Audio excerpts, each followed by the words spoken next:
In this video, we are going to learn how to auto-copy a formula in Excel without dragging. I have a very simple list of monthly sales in this. I want to calculate the tax value of each transaction. This is easy. Equals, select the data cell and multiply by 0.1.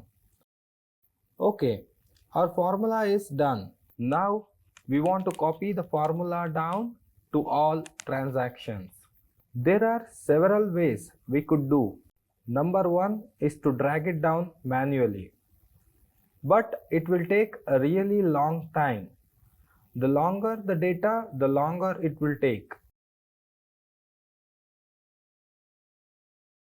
The second option is to move the cursor to the end of the cell, then double click it.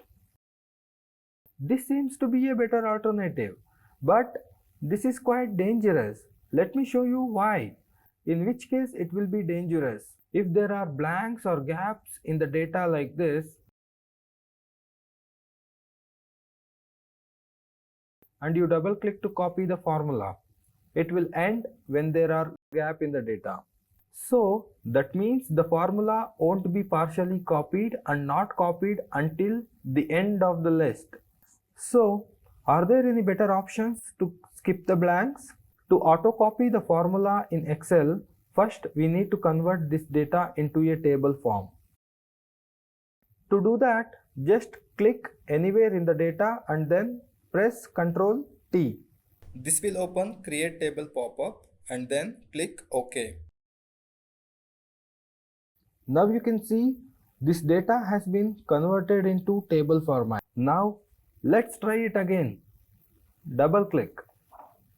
Here you can see that wherever the data cell is blank, it has taken negative sign. It is called hyphen. What happened here? In this case, when you put data into a table format, Excel will understand and it will go over through all the cells. Even if there are gaps in the data or not, it will reach to the end of the table. What if we add a formula in the middle of the table? Will this work? Will this auto copy up and down? Let's find out. Equals, select the data cell and multiply by 0.1. Yes, Excel is smart enough to understand. We only need to put the sample in any of the rows. Excel will automatically copy to every row, whether it is the upper or the lower. This will guarantee that there is no error calculation. Give me any ideas what you might like to see in Excel. Just write in comments. That's it for now. We'll see you in next video.